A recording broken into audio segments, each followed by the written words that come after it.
আমাদের সাথে যেটা রেসিপিটা শেয়ার করছি সেটা হলো দেশি হাঁসের ডিম দিয়ে আলু দিয়ে কালিয়া। একদম আমি এইখানে আধখানা দেশি ডিমের হাঁসের ডিম আমি সেদ্ধ করে ছাড়িয়ে নিয়েছি। এবার আমি কড়াইতে দিচ্ছি তেল। এবার আমি দিয়ে দিচ্ছি এর মধ্যে তেল। এবার ডিমগুলোকে একটু লাল লাল করে ভেজে নেব। ডিমগুলো ভাজা হয়ে গেছে, এবার আমি এর মধ্যে আলু দিয়ে দেবো। ডিমগুলো তুলে নিয়ে তেলটার মধ্যে আলু দিয়ে আমি চম্পা তোমাদের সাথে রেসিপিটা শেয়ার করছি। আলুগুলো একটু বড় বড় করে কেটেছি, কেন আলু আর ডিম দিয়ে আমি কালিয়া তৈরি করবো। এই এবারে আলুগুলোকে ভালো করে ভেজে নেব।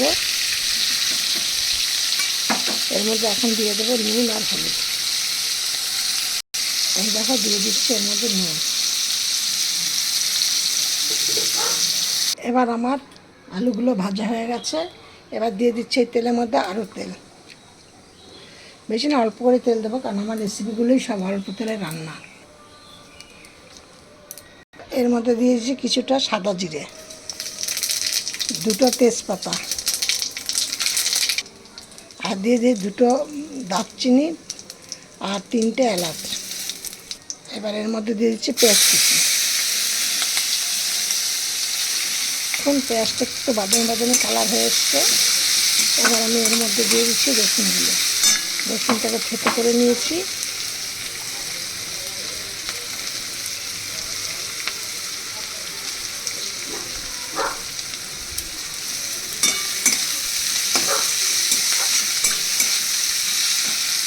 আমাদের সাথে এটা বলা হয়নি, আমরা এখানে একটা মিডিয়াম মানে একটু বড় সাইজের মিডিয়াম একটু বড় একটা পেঁয়াজ নিয়েছিলাম,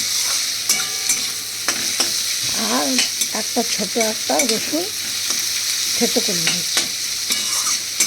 এবার আমি এর মধ্যে দিয়ে দিচ্ছি একটা বড় সাইজের টমেটো কুচি।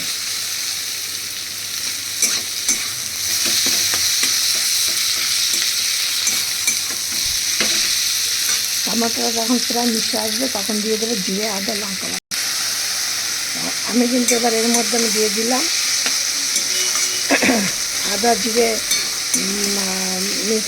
মিক্সিতে দিয়ে করেছিলাম, মিশিয়ে নিয়েছিলাম সেটা, আর দিলাম কাশ্মীর লঙ্কার গুঁড়ো আর হলুদ। আর আমি লঙ্কা একটু কম দিয়েছি বলে আমি এখানে গোটা লঙ্কা দিয়ে দিলাম। যার যেমন প্রয়োজন সে তেমন দিয়ে খেয়ে নেবে। এবার আমি এর মধ্যে দিচ্ছি এখন একটুখানি জল।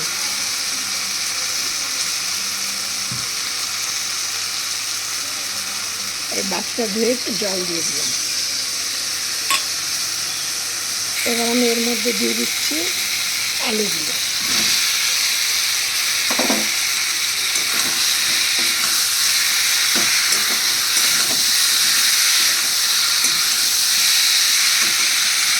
স্বাদের জন্য দিয়েছি 2-4টে দানা চিনি।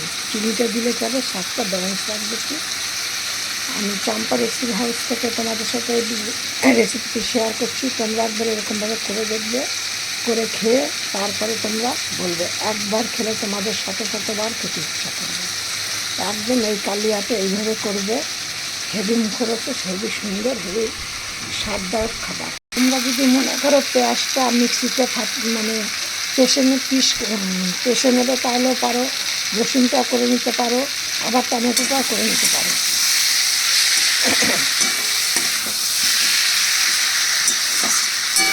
এবার দেখো, এবার আমি এর মধ্যে জল দিয়ে দেবো। আমার আলুও সেদ্ধ হয়ে গেছে, জলটা আমি একদমই কম দেবো।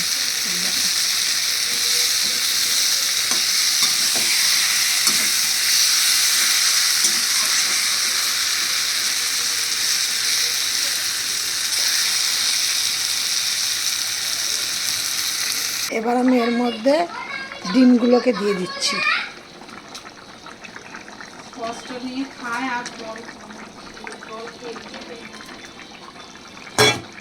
আমার রেসিপিটা একদম হয়ে গেছে। এবার এটা গরম গরম ভাতের সাথে তোমরা পরিবেশন করো।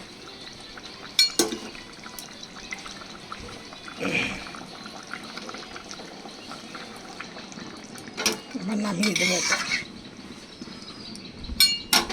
হয়ে গেছে। কেমন হয়েছে কালারটা? খেতে কেমন হবে তোমরা করে খেয়ে দেখে তারপর তোমরা বলবে।